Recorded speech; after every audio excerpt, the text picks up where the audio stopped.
Iran से तनाव के बीच सेना के जवानों से डोनाल्ड ट्रंप मिले। मिलिट्री सेंटर का दौरा कर जवानों से डोनाल्ड ट्रंप मिले हैं और ट्रंप ने जवानों की हौसला अफजाई भी की है।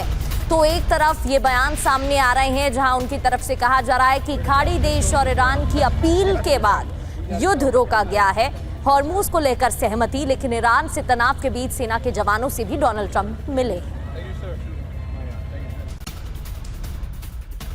और जंग के तनाव के बीच वॉशिंगटन पोस्ट ने एक बड़ा दावा किया है। अमेरिकी जनरल के हवाले से यह बड़ा दावा किया गया है, ईरान से इजराइल को अमेरिका बचा नहीं पाएगा।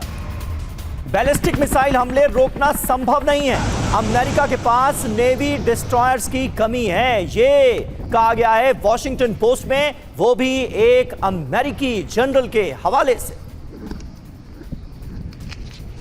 तो अमेरिका के पास नेवी डिस्ट्रॉयर की कमी है, ये बड़ी खबर है। ओपी तिवारी सर, क्या इस कमी को देखते हुए ही ये बयान डोनाल्ड ट्रंप की तरफ से दिया गया है या वाकई में कोई और चाल है? क्योंकि इजराइल के साथ भी अभी बेंजामिन नेतन्याहू के साथ भी राष्ट्रपति की मुलाकात हुई थी। इस दौरान डोनाल्ड ट्रंप और बेंजामिन नेतन्याहू के बीच में कुछ तो चर्चा हुई होगी, कोई तो प्लान तैयार हुआ होगा, या वाकई में वो नहीं चाह रहे हैं कि युद्ध हो?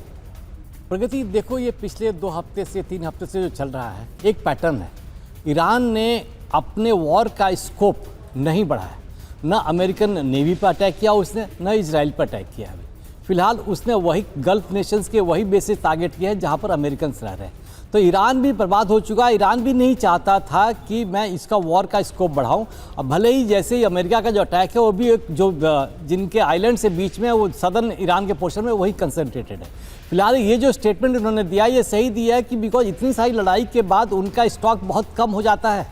इनका एयर डिफेंस तो काफ़ी वीक हो चुका है, बिकॉज डिस्ट्रॉय काफ़ी हो जाता है। कि जनरल साहब डायरेक्टली इंडिकेशन दे रहे हैं कि भाई हम इजराइल को बचाने में सक्षम नहीं हैं, इसका मतलब हम कमज़ोर हो गए। उसके साथ एक और पैटर्न बताना चाहता हूँ, पेंटागन ने 18 अरब डॉलर को डिमांड किया है इमरजेंसी उसके लिए। तो अमेरिका का भी फाइनेंशियल काफ़ी नुकसान हो रहा है, बहुत नुकसान हो रहा है। मैं इसमें बात करना चाहूँगा, शिवाजी सर की बात आगे बढ़ाना चाहूँगा कि इनके एक उदाहरण देता हूँ कि ट्रंप साहब के कान 2 लोगों ने पकड़ रखे हैं, एक तो इजराइल ने और उनके डायस्पोरा ने, और दूसरे गल्फ नेशंस और उनके अमेरिकन सिटीजन्स ने। अब जो खींचता है वैसा बिहेव करते हैं। अगर जब इजराइल ज़्यादा खींचता है तो अटैक करता है ये, और जब दूसरा खींचते हैं तो सीज फायर करते हैं। ये अमेरिका को समझना पड़ेगा कि हमें कब तक रुकना है और ट्रंप कब तक ये बर्दाश्त कर सकते हैं। अगर ये जवानों से जैसे दिखा रहे हैं कि जवानों से मिल रहे हैं, बिकॉज एरियल अटैक करने से उन्होंने न्यूक्लियर को न ख़त्म कर पाए, न मिसाइल को ख़त्म कर पाए।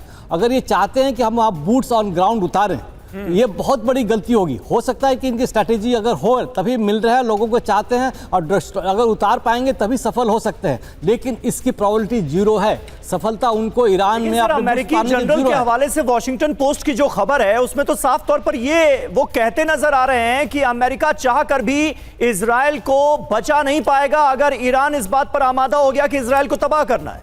इसका क्या मतलब है? देखिए, ऐसे देखो, पिछले दूसरे सीज फायर के बाद से इजराइल पर उसने एक भी मिसाइल नहीं डाल दिए। हाँ।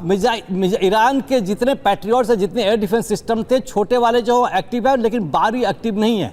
पिछली बार पिछले अटैक में इजराइल ने अपने एयर बेसेज जो टोटल 10 हैं उसमें 5 इंपॉर्टेंट बेसेज हैं, उसको तो बचा पाया, लेकिन बाकी अटैक कर सकता था। और जहां तक ईरान का सवाल है, ईरान की मिसाइल्स ने दिखा दिया है कि हमारे पास भी रिलायबल इनपुट है। जल्दी कहीं सहयोग कहीं से मिल रहा हो, रशिया से मिल रहा हो, चाइना पुल पर, और एक्यूरेसी हमारी तगड़ी है। अब हम मारेंगे तो आपको डिस्ट्रॉय होंगे, लेकिन इस पोजीशन में नहीं था। ईरान इस पोजीशन में नहीं है कि वॉर का स्कोप बढ़ाए, बिकॉज उसको भी मजबूत करना। उसकी मिसाइल भी करीब 50% कम हो चुकी है, लेकिन इजराइल और अमेरिका इनका एयर डिफेंस में बहुत डिप्लीशन हो चुका है। और इनको पूरा मजबूत करने में, फिर से वापस लेवल में आने के लिए, और कहीं अगर अमेरिका के लिए कहीं अगर लड़ाई हो रही हो तो इस पोजीशन में नहीं है कि वहाँ अपने आप को संभाल सके। इसके लिए उसको 3 साल का वेट करना पड़ेगा। ये स्टेटमेंट आ रहे हैं, हो सकता है ट्रंप पर प्रभाव पड़े, ट्रंप पर दबाव पड़े और सीज फायर की तरफ शायद आगे बढ़ेगा।